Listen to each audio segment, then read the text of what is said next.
Oversupply concerns still hanging over the oil market. Let's get more from Eric Nuttall, partner and senior portfolio manager at Ninepoint Partners. Eric, thank you very much indeed for joining us. Always fun and always informative. So tell us about oil. You are, I believe, a skeptic that the oil market is glutted. Yeah, it's a real ferocious debate, and it's always good to be with you, Andy. I've dubbed this the most anticipated oil supply-driven glut in history. It's curious, like everybody has the data. We can all see satellite data, and we've had a surge of oil on the water, et cetera.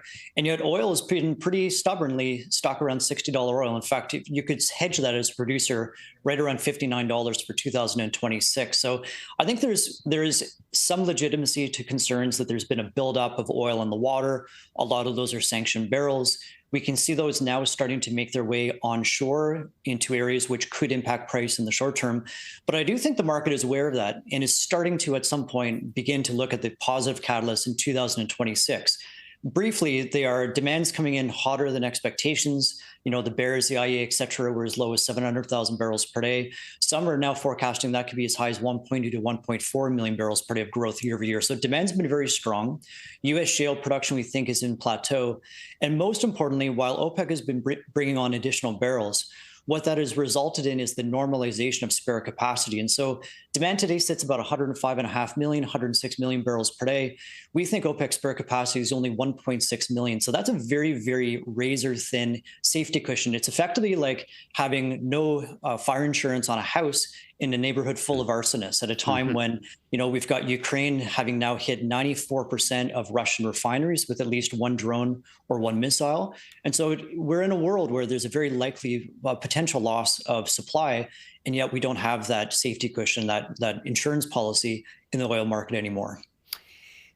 How would you play oil right now, Eric? Can you give us an idea for an oil stock that you're long on and one that you think... Sorry, go ahead, please. We're cautious on oil just because there is uncertainty. I could make the case that we could fall to 55 just as easily as if the U.S. actually does enforce Russian sanctions, we could go to 65. So I don't feel like I have an edge in the very short term.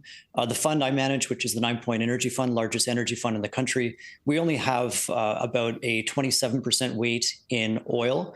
Those names would be names that screen well at 60. We're much more bullish on natural gas. We see very strong demand drivers and also challenges to meaningfully growing supply over the short term. So we've got about a 60-ish% weight in natural gas. We just see, if you look at the strip price for natural gas over the next 3 years, so 2026, 2027, and 2028, it averages roughly $4.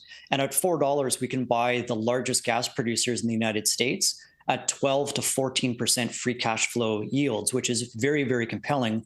And given the build out in LNG in the United States, liquefied natural gas, they're going to grow from about 17 BCF a day to 30 by the end of this year. We see the increase in power demand in states like Texas, which is now up 5.5% year over year. So AI and data centers, et cetera. So there's a very strong, compelling case that you could see meaningfully higher than $4.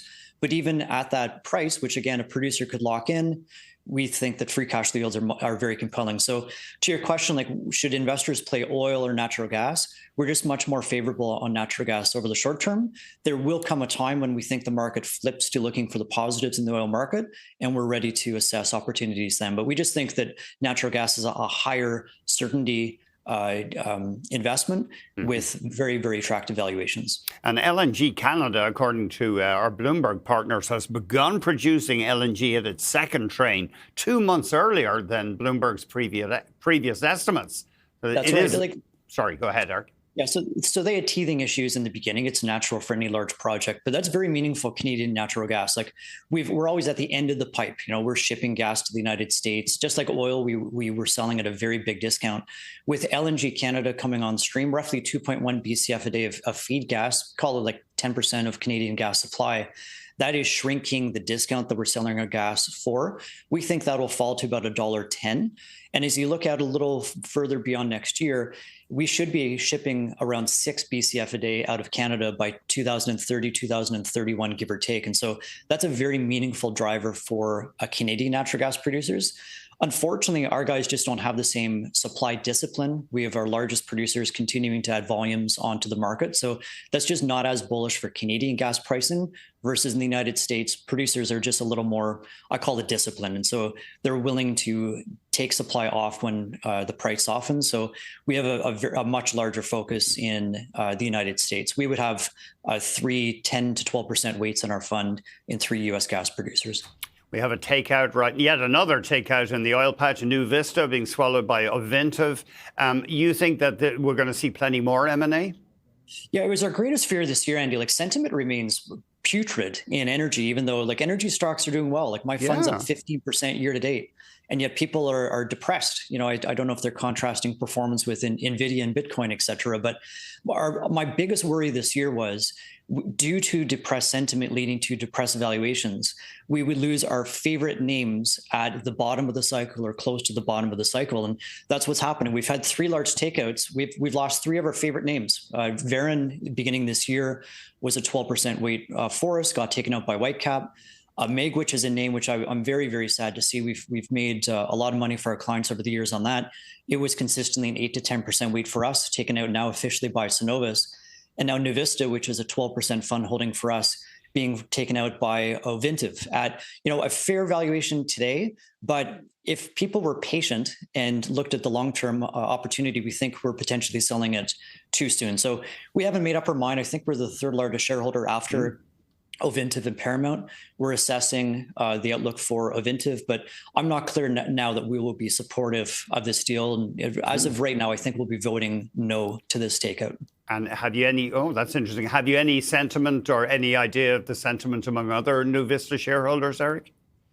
Yeah, I've been gauging from different sources, et cetera. I think some shareholders are disappointed.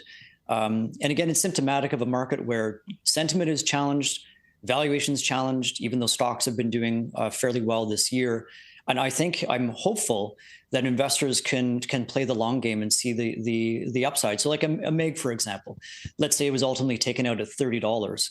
If you were slightly more constructive on oil, 2020, second half of 2026 and beyond, just as even at 70, we thought fair value for that stock was closer to 50. And so do you want to take, trip over pennies on your way to dollars, sell it at a modest premium today when you could have made just so much more money over time, both from a more, higher oil price, but also the impact of compounding meaningful share buybacks over time, which is what this sector is doing. And so even in the absence of organic buying, when energy funds are being redeemed on a daily basis, it's the ongoing buying back of shares and retiring those shares by companies that are making the remaining shares more and more valuable day after day, week after week, month after month, and year after year. And so that's the real upside in this sector. It's the compounding of meaningful share buybacks over time.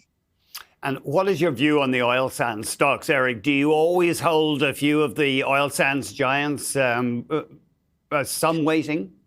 Not always. No, we have a modest weight now in one of them. I would suggest that the largest guys like the CNQ and Suncor, while excellent companies, those stocks at $60 oil are fairly valued. We'd have CNQ at about 8.6 times cash flow, Suncor at about 7.4.